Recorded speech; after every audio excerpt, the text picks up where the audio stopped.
Friends of Islam, this time the Islamic faith is back before you to share Islamic information. I hope it inspires your activities today, and don't forget to click the subscribe button and activate the bell button notifications so you don't miss the latest news from the Islamic faith channel. The Chinese government is shocked. An ancient tomb has been found hidden behind the country's legendary wall. But what has astonished the world is that this tomb is thought to belong to a prophet who is not recorded in any holy book. Who is he really, and why is his body in an area that has never been known as a prophetic land? The year 2025 recorded an event that shook China, even the world. It all started with an unexpected incident. Part of the Great Wall of China collapsed due to a major landslide that hit the northern region of Hebei province. The local government initially considered this incident to be just an ordinary natural disaster. Evacuation teams and archaeologists were immediately deployed to secure the ruins area, especially since the location is an important part of the nation's historical heritage. However, when the excavation process began, archaeologists found something unusual. Behind a pile of large rocks and lumpy soil, they found a large stone structure resembling a cave entrance. The door was not random. There were strange and unusual carvings for ancient Chinese architectural styles. The shape of the calligraphy and symbols on the stone did not match the local culture. When the linguists began to examine the inscriptions, they were surprised to find that the inscriptions were in classical Arabic. This was puzzling. Why would there be Arabic inscriptions embedded in the Great Wall of China? History has documented connections between the Islamic world and China, but never on this scale. After several days of preliminary cleaning and research, the research team announced that they had discovered an ancient underground chamber. The chamber was quite large, filled with age-old stone ornaments, and in the center was a large tombstone with Arabic writing that was still quite legible. The inscription read, "The chosen servant of God, the messenger of messengers, has returned to him. He was known by his people as a righteous person, patient, and never associated partners with Allah." At the bottom of the tombstone, the name was written in Arabic, Zulkifli or Zulfel. This news immediately spread to the center of government in Beijing. A joint team consisting of national archaeologists, historians, and officials from the Ministry of Culture and Heritage went directly to the location. The government initially tried to keep this discovery a secret for fear of causing unrest. But as can be predicted, this information leaked to the public. A member of the excavation team who secretly recorded a short video of the tomb location uploaded it to the internet. The video showed the tombstone surrounded by old stones with Arabic calligraphy, as well as confused researchers who were having serious discussions at the location. This video exploded within hours. Social media platforms in China and internationally were full of speculation. The hashtag Aeon Nabi di Sina became a trend in various parts of the world.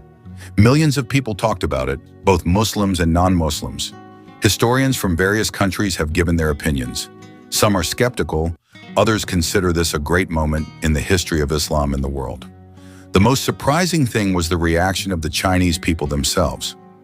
People began to come to the site, even from distant provinces. They wanted to see firsthand what was happening. Many of them were not Muslims, but curiosity brought them there. Some even said that they felt goosebumps when standing in front of the tomb. Some said they felt peaceful. Others said they were called by something inexplicable. On the other hand, the Muslim community in China, which had been living under oppression for so long, felt touched and at the same time protected.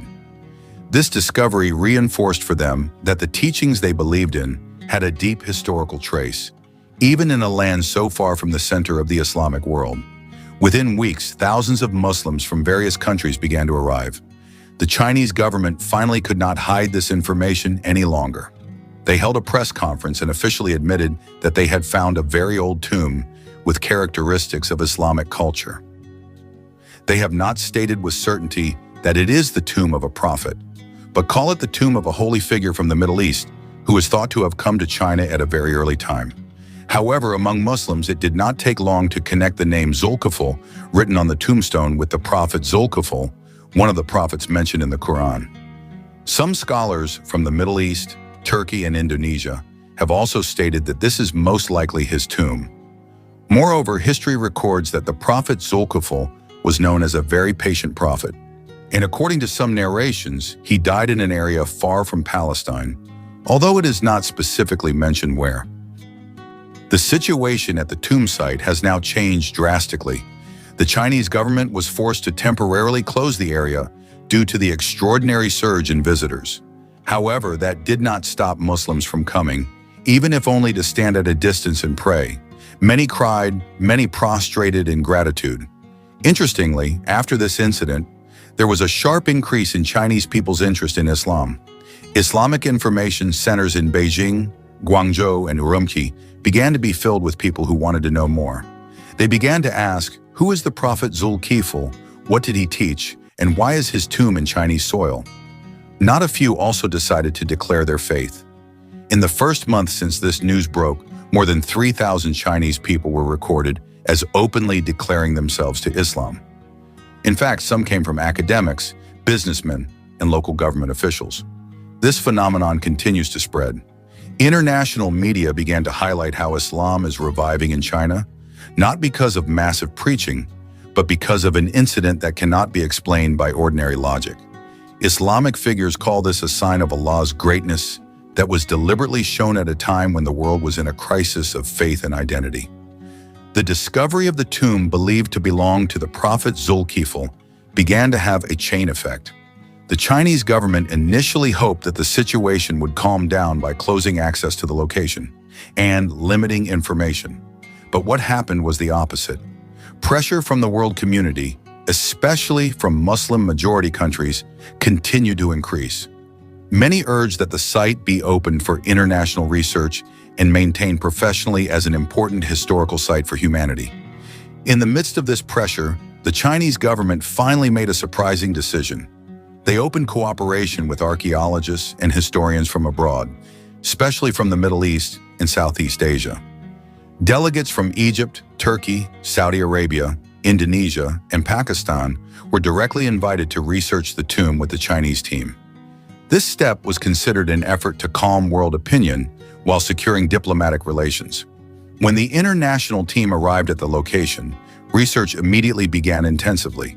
They brought modern equipment, soil scanners, 3D imaging technology, and carbon analysis tools to examine the age of the tombstones and objects found around them. From the initial results, the tombstone and the crypt are estimated to be more than 2,090 years old, older than the Qin dynasty that built the Great Wall of China. What made them stunned was the conformity of the information from the tombstone with the story of the prophet Zulkifli in several classical Islamic sources. The names carved on the side of the stone refer to previous generations known in the tradition of the descendants of the prophets. One piece of calligraphy reads, "I am a servant of the children of Israel, promised patience, and I hold it until the end." In addition, an old scroll was found that was almost destroyed. With the help of advanced technology, some parts of the text were read. The text was not in Arabic or Chinese, but rather a kind of ancient Aramaic dialect, a language also used by ancient Jews in the Middle East. The scroll appears to be a record of the followers of the prophet Zulkifli, written shortly before or after his death. One translation reads, "We fled from destruction in the west and walked towards the rising sun until we found a peaceful valley guarded by high walls."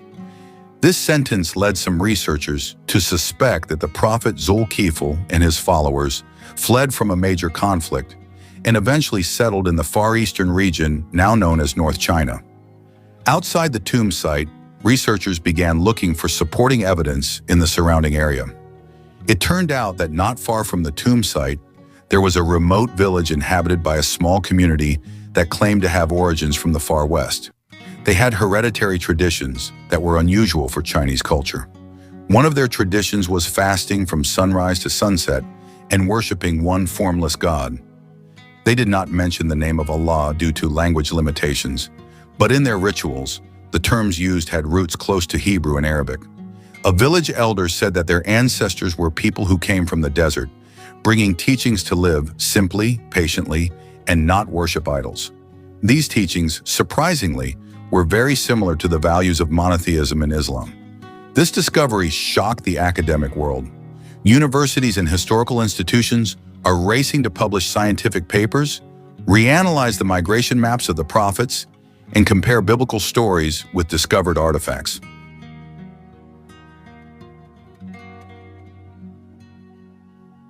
The theory that some prophets had traveled as far as East Asia began to receive serious attention.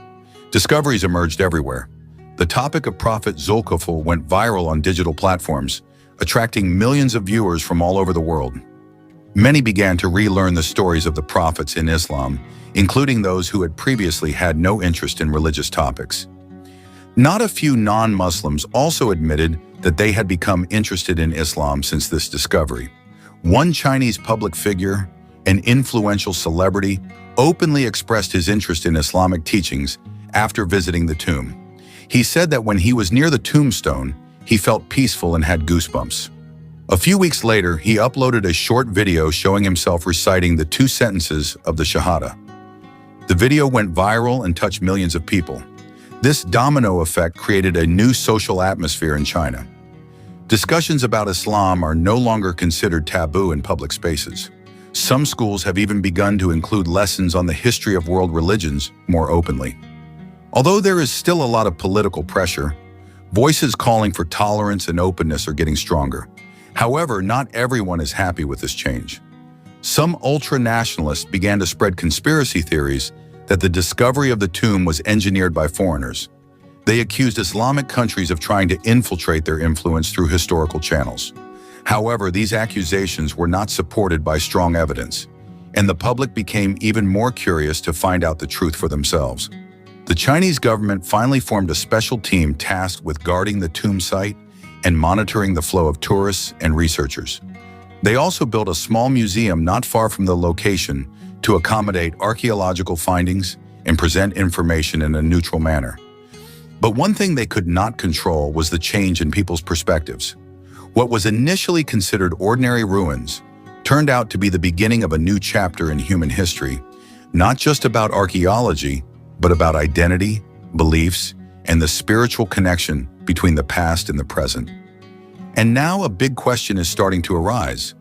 Was Prophet Zulkifli the only one who ever set foot in the Far East? Or were there other prophets who also left their mark in places we never expected before? After the tomb believed to belong to the Prophet Zulkifli was discovered, a joint research team from various countries began to focus their research on one big question. How could a prophet of the children of Israel reach such a distant region in East Asia? There are no official historical records from ancient Chinese civilization that directly mention the arrival of foreigners who brought the teachings of monotheism. However, several ancient artifacts and local records that were previously ignored are now beginning to be re-examined. One of the historians from Turkey, Dr. Ayhan Selçuk, brought up an interesting finding from an ancient dynasty called Zhao. In one of the ancient manuscripts stored in a secret library in Chengdu, there is a story about a wise man from the West who lives behind a wall and teaches patience to the poor. The writing does not mention a name, but his characteristics and time span match the period estimated to be the life of the Prophet Zulkifli. Dr. Ayhan even pointed out that in the story, the wise man lives in the quiet valley with a small group of followers and is known to like to worship at night and avoid violence. Meanwhile, a research team from Indonesia, led by Professor Ahmad Rizki, you can change the name as needed, found similarities in this migration pattern with the story of the spread of Islamic teachings carried out by the saints. He argued that if the saints could penetrate the Nusantara region with different cultures and languages, then it is not impossible for a persistent prophet who was given a task by God to penetrate the territory of China in his escape from oppression. At the tomb site, further excavations uncovered more evidence. A building structure was found that resembled a small house of worship. Interestingly, the walls of the building faced west, towards Mecca. Although this building structure is thought to have been built long before the time of the Prophet Muhammad, this direction of the Qibla is strong evidence of the existence of a monotheistic tradition that was known earlier in the region. Inside the building, there is a symbolic carving in the form of a palm facing upwards. In many Semitic cultures, this is a symbol of submission to God. The most interesting thing is the discovery of a flat stone inscribed with mixed script. In the middle, it is written in Hebrew-like letters. He was never angry and never betrayed his promise to God.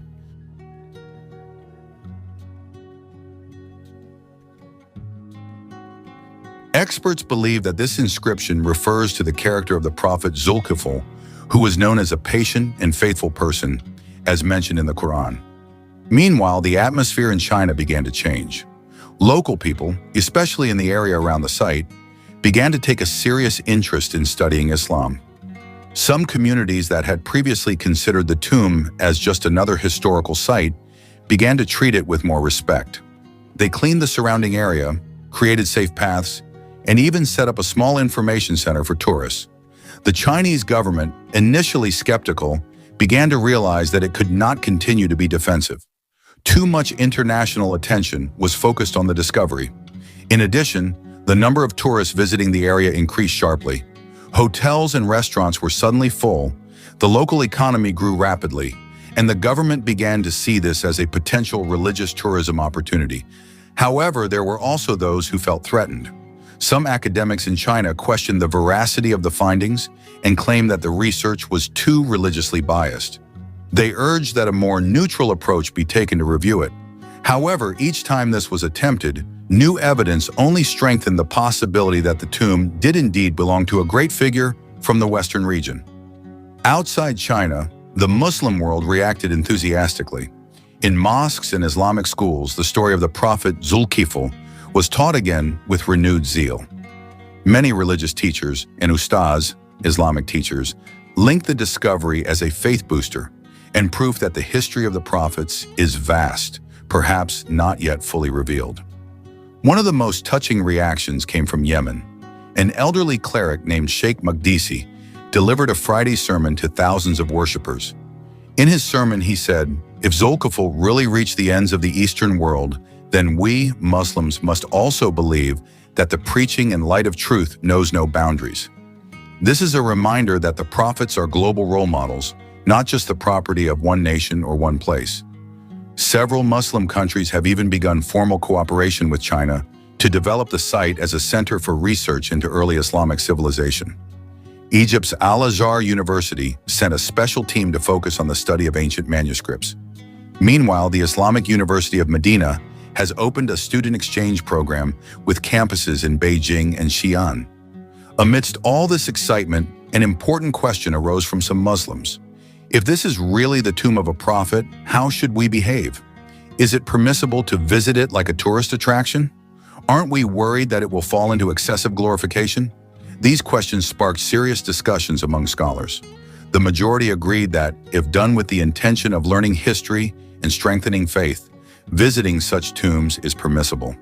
However, they also reminded Muslims not to get caught up in rituals that deviate from Islamic teachings, such as begging or asking for blessings from the tomb. Some scholars even saw this as a sign of the times, not in the sense that the apocalypse is near, but rather the revival of the spirit of Muslims to trace their historical roots. So far, many have focused too much on the caliphate and ignored the stories of the prophets who spread to various regions of the world. Shortly after that, the Chinese government held an international symposium on the theme, Traces of Monotheistic Civilization in the Far East. At the event, figures from various religions were invited to engage in dialogue, exchange views, and discuss the importance of intercultural tolerance. The symposium was proof that, from an ancient tomb that was almost forgotten, the world could be invited to sit together and find common ground. That night, the sky around the tomb looked calm. The light of small lamps illuminated the path to the tombstone that was now tightly guarded. In the distance, the voices of village children could be heard chanting verses of the Quran that they had learned from the volunteers who had begun to arrive. And amidst all the changes, one thing became clear: history never dies. It is just waiting for the time to be rediscovered. And when that time comes, it will speak louder than anything ever written in textbooks. After the world's attention was drawn to the discovery of a mysterious tomb behind the Great Wall of China, the world of archaeology and religious science entered a new phase. This time, the focus was not only on the tomb itself, but also on the possibility of other traces of a civilization or community founded by the prophet who is believed to be Zulkifli. The research team began mapping an area with a radius of up to tens of kilometers from the tomb site to look for further clues.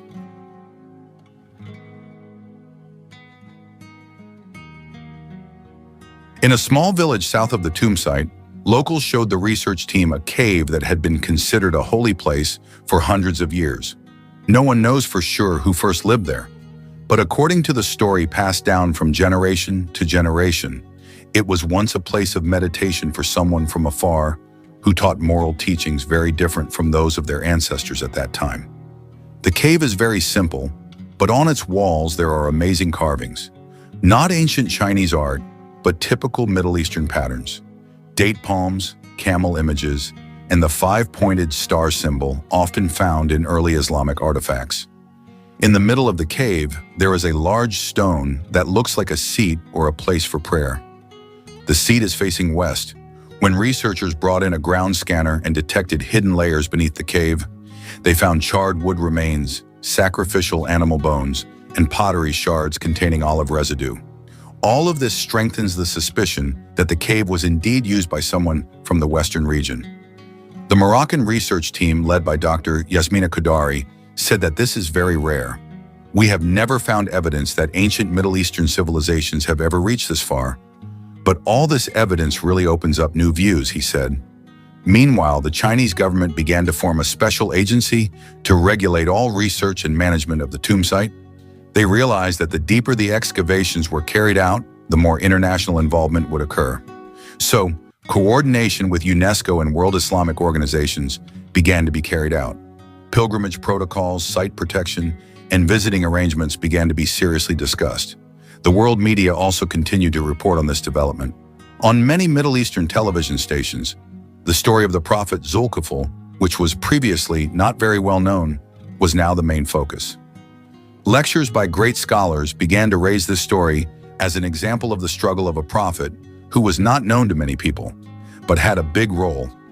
This phenomenon made many people begin to believe that the discovery of this tomb was not a coincidence. Some scholars even called it Allah's way of showing that the truth will always emerge, even if it has to wait thousands of years. However, Islamic leaders continue to remind people not to get caught up in euphoria or fanaticism about the location. The point of all this is to take lessons, not just to be proud. At the same time, there was resistance from extremist groups who felt that this discovery was part of a global engineering to weaken traditional Islamic values. However, their arguments were quickly refuted by emerging scientific evidence, including the testimony of non-Muslim historians who stated that this discovery was valid and verified. Sometime later, another manuscript was found written in a mixture of ancient Persian and local languages. The manuscript explained that a messenger from the West taught patience and not to worship gods. He told us to worship the only God and said that after him would come the last prophet from the Arab nation. This last sentence shocked all researchers. If true, this is an admission that the buried prophet had conveyed a prophecy of the coming of the prophet Muhammad long before the prophethood began. Some scholars say that this could be a meeting point between the history of the prophets and the spiritual geopolitical trajectory of the world. If it is true that a prophet from the children of Israel once lived in China, then the map of world preaching needs to be reviewed. The Islamic world is no longer only centered in the Middle East, but also includes Far Eastern regions such as China and its surroundings. The Chinese government eventually decided to build a special museum to tell the story of the discovery, complete with archaeological evidence, research documentation, and a special space for interfaith understanding. The museum does not impose beliefs, but opens up a dialogue between science and faith. Now the once silent tomb has become a place of spiritual and scientific reflection.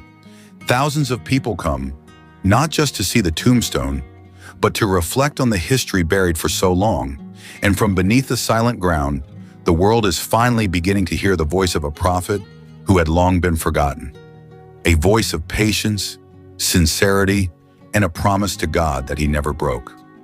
Following the opening of the special museum and the growing international attention to the tomb believed to be the tomb of a prophet, the Chinese government invited prominent interfaith figures, historians, and archaeologists from various countries to attend an open symposium in Beijing.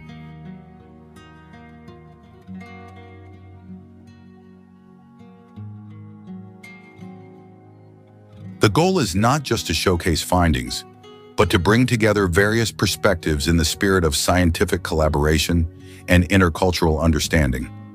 Among the invitees, Dr. Hassan al-Badawi from Egypt, an expert in interpretation who has written dozens of books on the history of the prophets in the Quran, was also present. He attended with his team consisting of philologists, anthropologists, and digital mapping technology scientists. When shown visual recordings of artifacts from caves and ancient manuscripts that had recently been partially translated, Dr. Hassan looked very moved. If this is truly a relic of the prophet Zulkifli, then this is one of the most important discoveries in modern Islamic history, he said. The symposium not only featured presentations, but also became a space for open discussion. There was a long debate about research methodology, data validity, and the universal values of the message conveyed by the prophet. Interestingly, most non-Muslim participants did not question the identity of the prophet, but instead focused on the values of his teachings, which taught patience, justice, and monotheism. A professor from Germany, Dr. Ulrich Meyer, an expert in Far Eastern history, made a surprising comment. He said, if China really was once home to a prophet from the Middle East, then many things in local history need to be reinterpreted. It is possible that some moral aspects of ancient Chinese culture are actually the influence of monotheistic teachings that were not officially recorded. This statement immediately attracted public attention. Many people began to dig up folktales that had previously been considered myths. One of them is the legend of a foreign man who refused to worship the sky and the gods, who lived simply and taught that humans should only worship one god.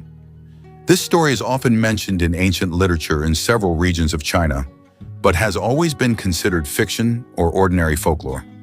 In fact, there is an ancient manuscript in the ancient library of Dunhuang that tells of a brown-robed sage from the West who came and taught fasting, honesty, and not worshiping idols. Linguists associate this description with the characteristics of the prophets of the children of Israel, including Zulkifli. Meanwhile, outside the scientific forum, a spiritual atmosphere also began to be felt among the people. Many Chinese, both Muslims and non-Muslims, began coming to the tomb area simply to sit quietly, reflect, and reread the stories of the prophets. They did not come to worship, but to seek inner peace. This phenomenon created an unprecedented influx of religious tourism in the country. On the one hand, the Chinese government faced a challenge. They had to balance managing the historical site with religious sensitivity, maintaining security, and respecting the state ideology. However, over time, their approach began to soften. In fact, in an official statement, a spokesperson for the Ministry of Culture stated, "We do not see this as promoting religion, but as part of the historical heritage of humanity that deserves to be respected." Shortly afterward, an international research institute conducted additional excavations on the eastern side of the tomb. There they found artifacts believed to belong to the prophet's followers. There was a note on the stone that read, "We came with him from a distant land. He was never angry, never negligent, and always kept his promises. He taught us patience and surrender to the one God." This writing further strengthens the argument that the prophet did not come alone. He may have brought a small group of followers from his home region. They could be fugitives, wanderers, or secret messengers sent by God to a part of the world untouched by the teachings of monotheism. Archaeologists and historians call them the Zulkifli community. At the same time, some Muslim researchers began to link this event to classical interpretations. In the old interpretation books, there are indeed records that Zulkifli lived outside the territory of the children of Israel at one stage of his life. There is also an interpretation that mentions that he migrated to a land far from Syria. However, due to the lack of historical data, this interpretation was not raised too much. This provides real support that the possibility of the migration really happened, and the destination was the region of China. Not a few have also begun to compile further research to explore the possibility of the influence of Zulkifli's teachings on Confucian thought or early Taoism philosophy. Although there is no definite conclusion, many concepts such as justice, self-control, and the ethics of simple living feel in harmony. On the last day of the symposium, all participants were invited to visit the tomb site directly. They were asked to wear special clothes, maintain politeness, and not raise their voices.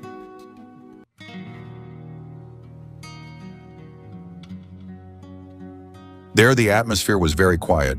Some visitors were seen crying, others were silent in awe. Even non-Muslims claimed to feel a kind of strong, spiritual presence in that place. On the way back, Dr. Hassan wrote in his notes, "This is not just a trip to the tomb of a prophet. This is a journey to explore another side of human history that we have ignored so far. It turns out that revelation can come down in places we do not expect, and the truth is sometimes buried very deep, waiting for the time to rise again." Several months after the International Symposium in Beijing, the echo of the discovery of the Prophet's tomb did not subside. In fact, the world's attention was even greater. Global news institutions began to publish in-depth reports, and many religious figures from all over the world wanted to see the site firsthand. However, behind the media spotlight and public excitement, a small team from the International Islamic Research Institute, LRII, chose to move quietly. They were led by Professor Mardani Al-Faruqi, a researcher from Indonesia who is known to be calm and meticulous. Professor Mardani did not come to seek popularity. His main goal was simple: to prove the truth scientifically without letting emotions or sensations interfere with judgment.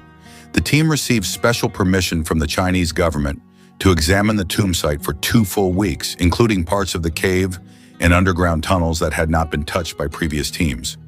One of the things that caught their attention was the existence of an ancient ventilation system that led directly into the cave. This ventilation was not made carelessly. Its size is uniform, the angle of inclination is precise, and its path follows the direction of the morning sunlight. This shows that the person who built it had knowledge of engineering and astronomy, said Professor. During the research, they found a hidden chamber that had previously been blocked by a large stone.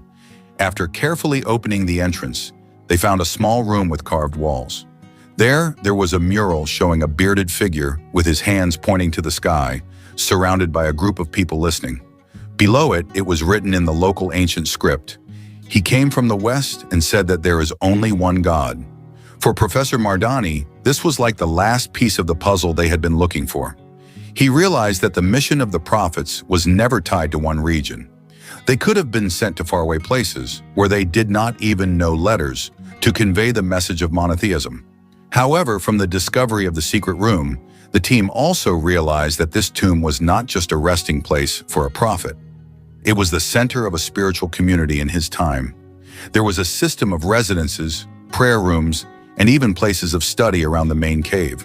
The researchers concluded that this prophet led a small community that lived in isolation, perhaps to avoid political or religious pressures at that time. Meanwhile, the Chinese government faced a new dilemma. On the one hand, they did not want the site to become a center of widespread religious activity, given the country's strict rules. On the other hand, they could not stem the flow of local people who came to see and reflect. Some residents even began to call the place the Valley of Truth, because they believed that the people buried there brought upright, just, and compassionate teachings. This phenomenon began to spread to various cities. People began to read the stories of the prophets, both from the Quran and from ancient historical sources. In libraries and bookstores, books about Zulkifli, the prophets of the children of Israel, and the history of monotheism began to sell well. In fact, many young Chinese who were previously not interested in religion are now starting to explore the teachings of monotheism. One of the most viral on social media is the testimony of a young atheist named Yong W. He wrote, "I came to the site just out of curiosity, but when I stood in front of the tomb and read the life story of the person buried there, I felt like I was touched by something invisible. He had no military power, no kingdom, but his teachings still live to this day. Maybe this is what is called the power of truth." Yong W's testimony received millions of likes and was shared around the world. Many netizens from outside China gave positive comments. They said that this was a sign that the world was now thirsting for pure spirituality, not politicized or exploited spirituality. However, amidst all the euphoria, there was also a wave of rejection from certain groups. Some extreme groups considered this discovery as an attempt to Islamize history. They spread a counter-narrative that the site was just the tomb of a local sage, not a prophet.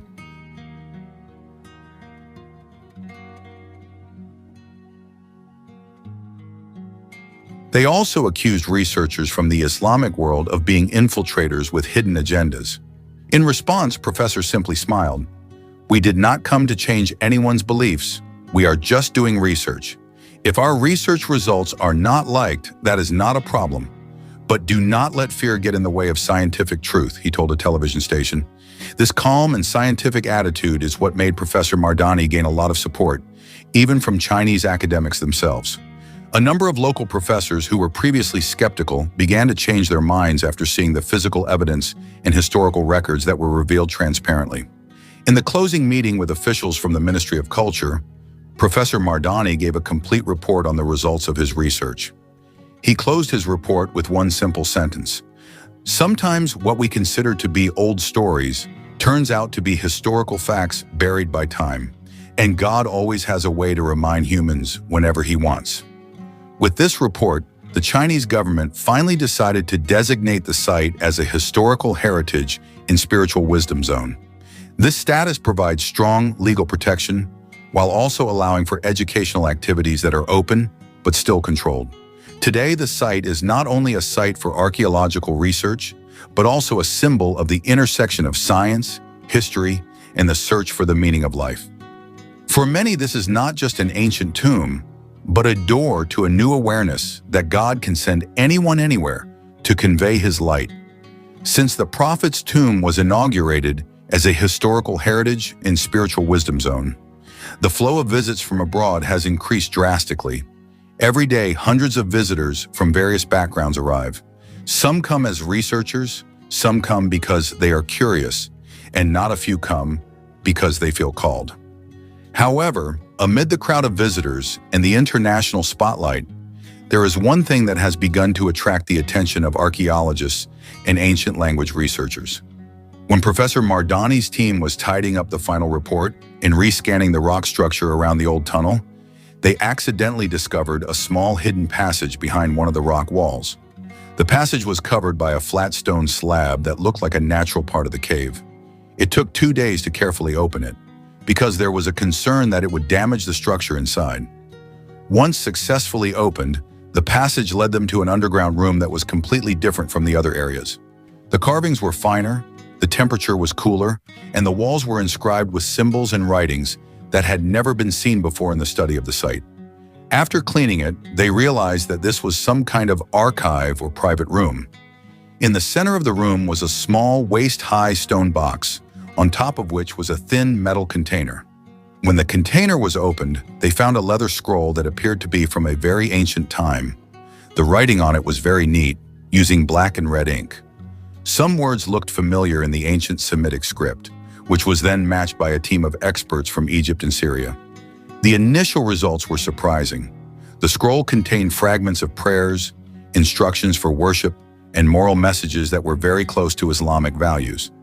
Although written long before the arrival of the Prophet Muhammad, one of the most exciting parts was the passage that read, "There will come a man born from the desert, bringing revelation from heaven, perfecting the way of our brothers who were sent before." This sentence is considered by some researchers to be a very clear prophecy of the coming of the final messenger. Some have compared the contents of this writing to similar prophecies that were once found in the Dead Sea and the Qumran scrolls, which have long been believed to have come from the Essenes. The Chinese government immediately secured the room and formed a special cross-country team to verify the authenticity of the manuscript. The process was rigorous, using modern technology such as carbon dating, spectrographic scanning of ink, and testing of leather materials.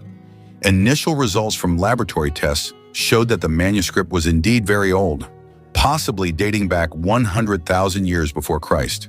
This finding not only confirmed that the tomb belonged to a prophet from ancient times, but also opened up a new discourse on the relationship between prophets and the unification of the teachings of monotheism from time to time. In a limited conference, Professor Mardani explained, "This is proof that the messages of the prophets do not contradict each other. They carry one message, only different times and places. And now, from a place as far away as China, we see the fragments of history coming together again.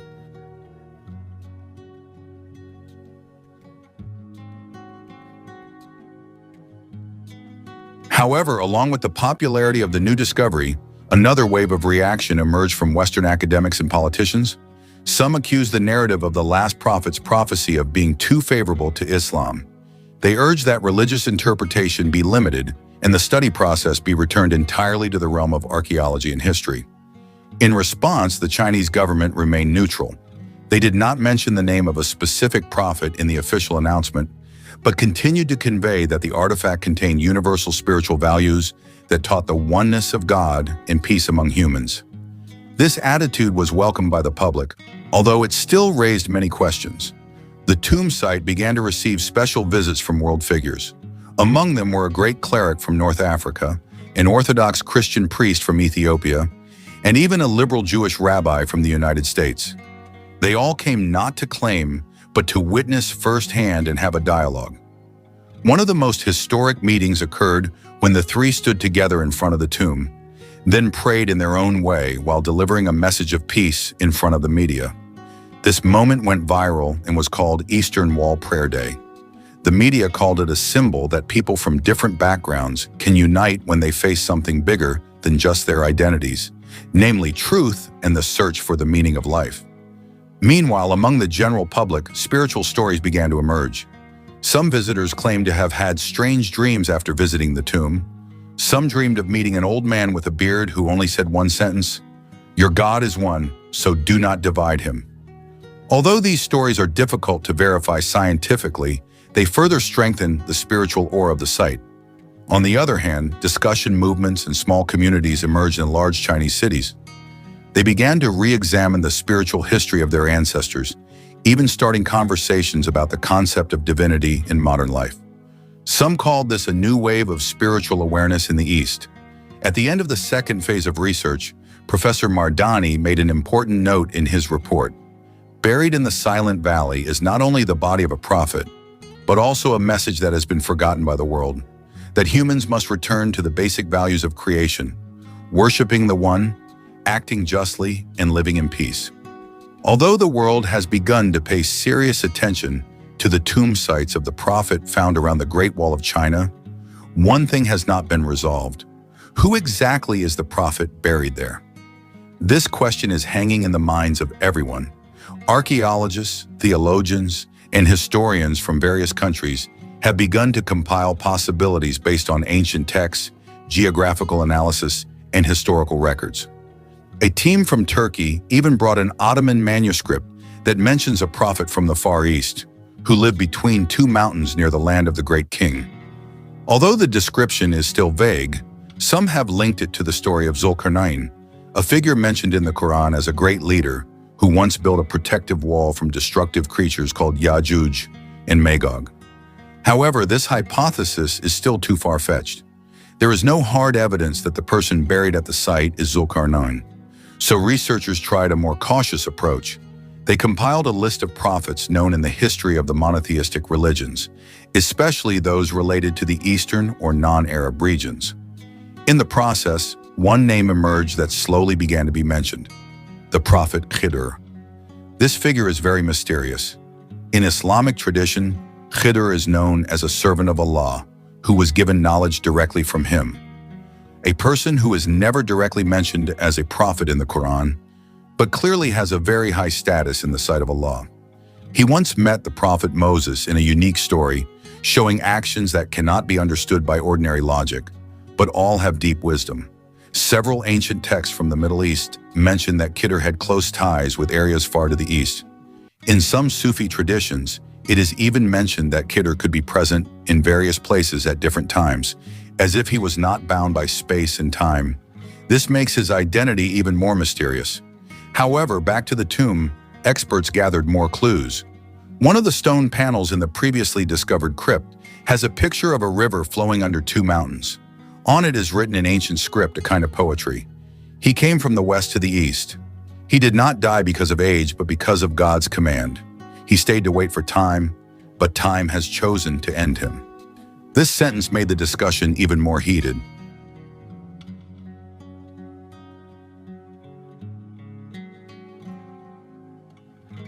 Some believe it refers to a figure who was immortalized by God for a long task, then died after his task was completed. Is this a reference to Khidr or to another prophet? As the debate rages, the Chinese government has allowed the opening of the lower part of the tomb for the first time. Until now, only the outer area and the central room have been open to the public and for research. The lower part of the tomb is believed to be the inner chamber, where the body's laid out. The opening was carried out very carefully, with scientific and spiritual protocols. The Chinese team worked with Muslim researchers from Egypt, Turkey, and Indonesia. They first purified the place, then opened the inner chamber by reciting prayers in 3 languages: Arabic, Mandarin, and English. Once the hidden old iron door was opened, the small room appeared very simple, not luxurious, not magnificent. In the middle was a block of white stone at an angle, as if symbolizing a long sleep. On the side of the stone was a piece of cloth that was starting to crumble, but had gold embroidery with the ancient Arabic phrase, La ilaha illallah.